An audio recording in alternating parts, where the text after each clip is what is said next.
There's a French cleat system on a garage wall that took 14 months to complete. 72 inches of Baltic birch plywood, each cleat cut at a precise 45-degree angle on a table, saw that was calibrated specifically for this operation.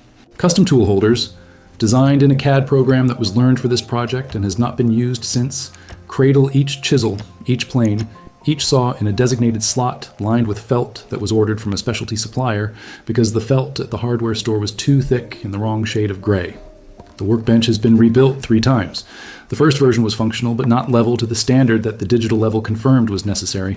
The second version was level, but the vise was mounted on the wrong side for the workflow that was envisioned, a workflow that has not yet occurred. The third version has a maple top planed to a surface so flat it reflects the shop light like still water on a windless day. There's a dust collection system with blast gates at every station, connected by 4-inch PVC pipe that runs along the ceiling in a layout that took 2 weekends of planning with blue painter's tape before a single screw was driven. A charging station for cordless tools is built into the end of the bench. LED strip lighting under the wall cabinets activates automatically when the shop light is turned on. The shop is, by any honest assessment, finished. It has been finished for 3 months. In those 3 months, not a single project has been built in it. The drill bit drawer has been reorganized twice. A label maker has been introduced and every drawer has been labeled. The clamp rack has been rearranged by size. No board has been cut, no joint has been tested, no shaving has touched the floor. This is not procrastination. Not perfectionism disguised as preparation. Not the behavior of someone who is afraid to begin. Something more psychologically specific is happening in the space between the customization and the absence of production, and it connects to how certain minds experience the relationship between potential and commitment, and why potential, in its pure form, is more neurochemically rewarding than any single thing it could become. The Zeigarnik effect, named for the psychologist Bluma Zeigarnik, who first documented it in the 1920s, describes the brain's tendency to hold onto incomplete tasks with significantly more cognitive tenacity than completed ones. An unfinished task persists in active memory, creating a low-grade cognitive engagement that keeps the mind connected to the work, even when the body has left the room. The workshop that is always being improved is the ultimate Zeigarnik machine. It is never complete. There is always a drawer that could be better organized, a system that could be refined, a light that could be repositioned. Each improvement is a small loop that opens, engages the attention, closes with a brief neurochemical reward, and is immediately replaced by the next loop, the next drawer, the next refinement, the next reason to stay in the workshop without arriving at the terrifying and irreversible moment of actually building something. A drawer that slides shut with a whispered click. A clamp rack holding 12 clamps in ascending order, each handle aligned with the next. The satisfaction of the completed system settling into the body for approximately 4 seconds before the eye notices that the sandpaper storage beneath the bench could be reorganized by grit rather than by size. The loop reopens before the previous loop has fully closed. The engagement is continuous. The completion is perpetually deferred. Self-efficacy, the internalized belief that one's actions produce meaningful outcomes, operates differently depending on the predictability of the outcome. Albert Bandura's research demonstrated that self-efficacy is most robust when the outcome of the action is guaranteed and immediate.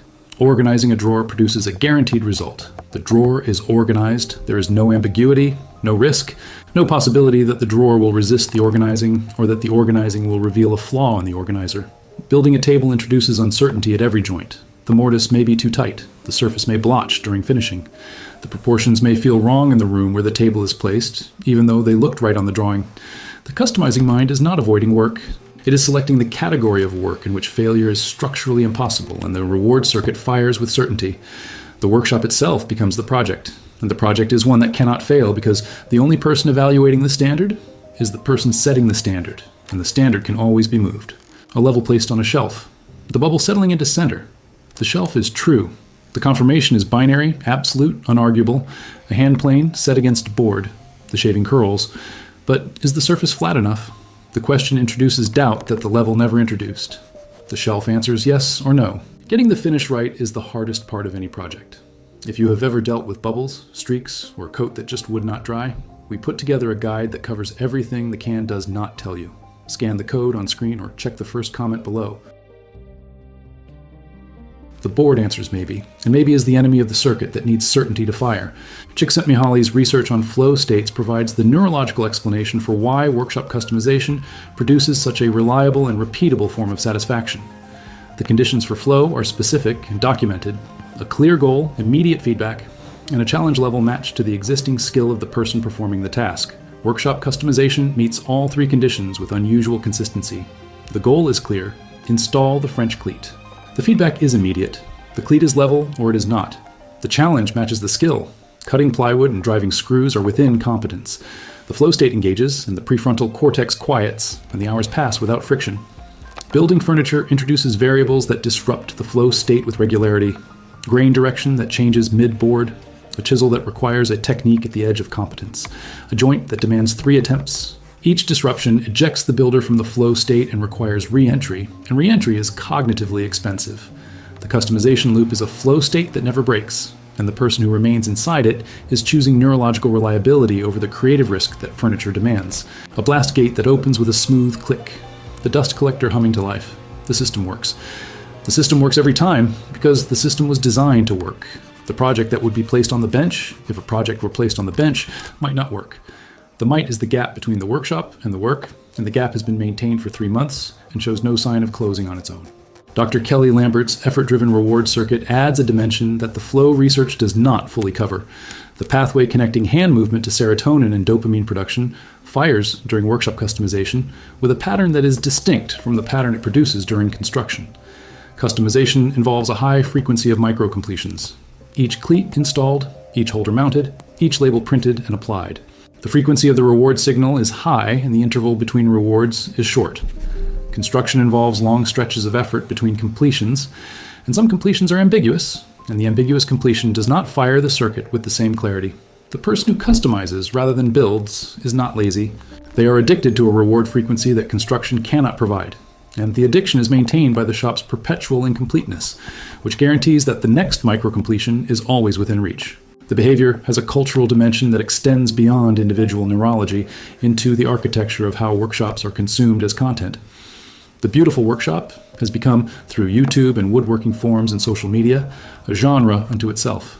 Channels with millions of cumulative views are devoted not to building furniture, but to building shops. The French cleat video, the miter station build, the ultimate dust collection system, the lumber storage solution. The audience for workshop content is, increasingly, an audience of people who watch other people prepare to build rather than watching people build. The preparation has become the product. The shop tour has replaced the project reveal as the content that generates engagement. And the person who spends 14 months customizing their workshop is not merely indulging a personal tendency. They are participating in a cultural moment in which the workshop itself has replaced the work as the object of aspiration, attention, and identity. There is someone who has posted 37 photographs of the workshop on a forum where other people who work with their hands share their spaces. The photographs show the cleat system from 3 angles. The miter station with its flip-up extension table, the dust collection manifold, the epoxy floor with the color-matched flakes. There are 0 photographs of completed projects. The comments are enthusiastic. The compliments are about the organization, the workflow, the lighting, the floor. Nobody asks what has been built in the shop because the shop is what has been built, and the accomplishment is sufficient within the community that is evaluating it. The shop looks like a showroom. The workbench surface is unmarked, not because it is new, because it is preserved. Because the first mark would be the beginning of something that the pristine surface does not yet contain, and the pristine surface, in its current state, contains everything. Every possible project, every possible joint, every possible finish. The moment a board is cut, the surface can only contain one project, and every other project it could have contained disappears. There's another who built a miter saw station with integrated dust collection, a precision stop block system, a T-track fence, and a flip-up outfeed table that extends the cutting capacity to 8 feet. The station is magnificent. It functions perfectly. It has been tested with 3 cuts in 8 months. The 3 cuts were made to verify the alignment of the stop block system, not to build anything. The offcuts from the test cuts are in the trash. The station sits in the workshop, clean, calibrated, waiting for a project that has not been selected because the selection of a project would begin the process of using the station, and using the station would introduce sawdust and wear marks and the first scratch on the aluminum fence. And the first scratch is the event that separates the shop from the showroom. And the showroom is what has been curated for 14 months, and the curation is the work. And the work is complete. And the completion of the work has made the beginning of new work feel like a loss rather than a progression. There is another whose wife said the workshop is like a kitchen where nobody cooks. The sentence arrived on a Sunday evening and stayed in the air for longer than either of them expected. It was not said with cruelty. It was said with the particular precision of someone who has observed a pattern for years and has finally found the sentence that describes it.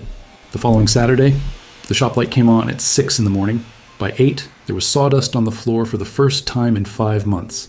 The first cut was made with the miter saw. The cut was not perfect. The angle was off by half a degree, and the joint required adjustment. The adjustment was made and the joint was glued, and the project, a simple picture frame, was completed by Sunday afternoon. The frame hung on a wall and looked at for a long time. The workbench had its first mark. The mark was small, a scratch from a clamp that slipped, and the scratch was examined the way a new parent examines a child's first scrape, with attention that is disproportionate to the event. The scratch was not damage, it was evidence of use. And the evidence of use was, it turned out, more satisfying than the 14 months of preparation that preceded it. Not because the preparation was wasted. Because the preparation had a purpose, and the purpose had finally been honored. And the honoring felt like permission that had been withheld for so long, that receiving it produced something in the chest that the organized drawers and the labeled containers and the perfect French cleat system had never once produced. There's another who realized, during a long drive home from a job that offered no tangible output, that the workshop had become the job. The same optimization without production, the same preparation without execution, the same sense of being busy without being done. The realization was not comfortable. It sat in the front seat of the car like an uninvited passenger. The workshop had been built to provide an alternative to the abstract work of the weekday. Instead, it had replicated the abstract work in a room with better lighting. The following evening, a board was placed on the workbench. Not measured, not planned, just placed. And a hand plane was used to take a single shaving off the surface, and the shaving curled and fell to the floor, and the floor was no longer perfect, and the imperfection was the first honest thing the workshop had produced. What most people see when they observe someone endlessly improving a workshop that produces nothing is avoidance. A person who prepares forever and never performs. A man who has confused the container with the contents. What is actually happening is a negotiation between potential and commitment that most creative people will recognize if they are willing to be honest about the drawers in their own lives that have been organized one too many times. The Zeigarnik effect keeps the mind engaged through perpetual incompletion, offering a cognitive hum that feels like productivity. The self-efficacy research explains why customization is chosen over construction, selecting the guaranteed outcome over the risky one. The flow state research explains why the preparation loop is so neurologically reliable, meeting all three conditions for sustained absorption without the disruptions that creative work introduces. The effort-driven reward circuit explains why the frequency of micro-completions is addictive in a way that the slower rhythm of furniture building cannot match. The person is not avoiding work. They are addicted to the phase that precedes it, the phase where everything is possible and nothing has been tested. And the workshop is a museum of potential curated by a person who is, underneath the optimization, afraid of what happens when potential becomes specific. The workshop is not a failure of productivity. It is a monument to the most seductive and the most dangerous phase of any creative act, the moment before the first cut. If you have ever stood in a space you built for making things and realized that you have made nothing in it, and felt a recognition that was uncomfortable in exact proportion to how long the space has been finished, the question is not why you keep improving the shop. The question is what you are protecting by keeping it perfect. And whether the first cut, the one that puts sawdust on the floor you spent months finishing and a scratch on the bench you spent weeks planning, might be the most important cut you will ever make. Not because of what it produces, because of what it ends, and because the thing it ends was never preparation, it was hiding. And the hiding has been comfortable, and the comfortable thing is almost never the necessary thing. If this video gave you a new way to understand what happens in your workshop, there is something we made for you. In the first comment below this video, there is a link to a guide we put together on how to get a perfect finish every time. Hundreds of subscribers already have their copy. It might be worth a look.